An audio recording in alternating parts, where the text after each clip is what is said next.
بسم اللہ الرحمن الرحیم۔ مس یونیورس کے مقابلے میں پاکستانی عورتوں کی شمولیت پر سوشل میڈیا پہ شدید غصے اور ناراضگی کا اظہار کیا جا رہا ہے، جو اس بات کی دلیل تو ہے کہ عوام کی غیرت ایمانی زندہ ہے، آواز بھی خوب اٹھی ہے اور عیش پسندوں کے کانوں تک پہنچ بھی گئی ہے۔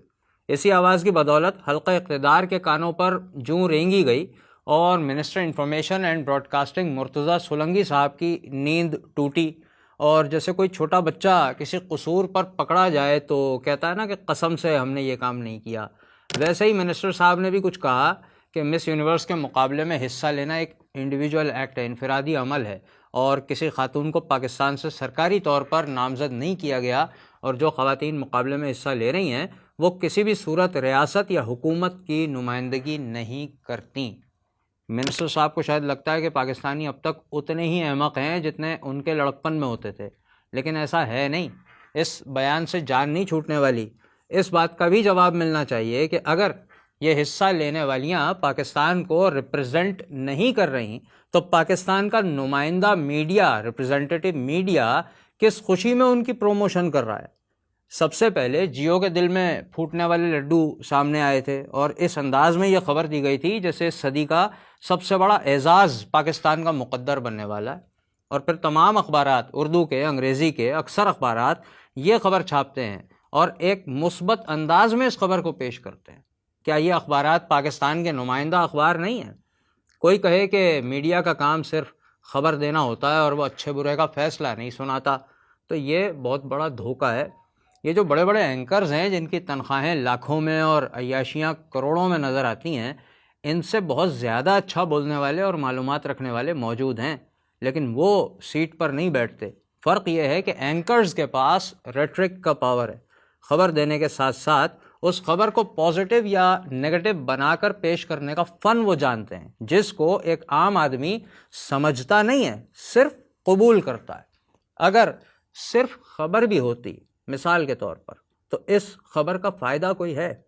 مس یونیورس کے مقابلے سے ہماری معیشت کھڑی ہو گئی، یا غربت مٹ جائے گی، یا عدالتیں ہماری انصاف کرنے لگیں گی، یا ہمارے ادارے کرپشن سے پاک ہو جائیں گے، یا ہمارے لوگوں کو اور ہم کو دوائیں، بجلی، پانی، گیس اور تعلیم وغیرہ سستی ملنے لگے گی۔ اگر یہ صرف خبر بھی ہوتی تو کوئی بتائے کہ یہ کس کام آنی تھی، لیکن یہاں یہ صرف خبر بھی نہیں تھی، یہاں تو تماشا ہی الگ ہے۔ منسٹر صاحب کہتے ہیں کہ غیر ریاستی فرد یا ادارہ پاکستان کی نمائندگی نہیں کر سکتا، اور اب میں آپ کو دکھاتا ہوں کہ میڈیا کیا کہتا ہے چند اخبارات کے بارے میں اور میڈیا کے بارے میں۔ جنگ اخبار لکھتا ہے، مقابلہ حسن کے ٹائٹل مس یونیورس کے لیے تاریخ میں پہلی بار پاکستان کی نمائندگی ہوگی، پاکستان کی نمائندگی ہوگی۔ انگریزی اخبار دی نیوز انٹرنیشنل نے لکھا، for the first time in history Pakistan will be represented for the title of miss universe, Pakistan will be represented. ARY news نے لکھا، تاریخ میں پہلی بار پاکستان مس یونیورس کی دوڑ میں شامل ہو گیا ہے اور پاکستان کی جانب سے 5 حسیناؤں میں سے ایک کا حتمی انتخاب آج ہوگا۔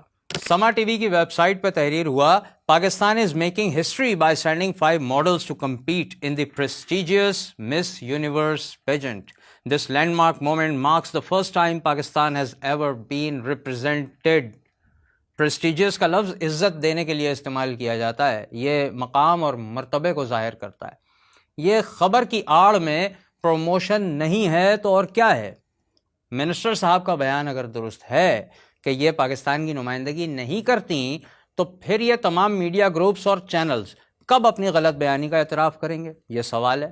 اور اگر میڈیا سچا ہے تو منسٹر مرتضیٰ سولنگی صاحب جھوٹے ثابت ہو جاتے ہیں، اور پھر مس یونیورس کی پوری گیم کون چلا رہا ہے اور کون پاکستان میں بغیرتی پھیلا رہا ہے، یہ سچائی سامنے لانا میڈیا کا فرض ہو جاتا ہے۔ ہمارا بیانیہ سیدھا اور سادہ ہے، پاکستان ایک اسلامی ملک ہے، یہاں کوئی غیر اسلامی کام نہ ہو، اس بات کی ذمہ داری حکومت وقت پر عائد ہوتی ہے، اور حکومت کو دین کے راستے پہ چلنے پر مجبور کرنا اور اسے گائیڈ کرنا علماء وقت کا فرض ہوتا ہے۔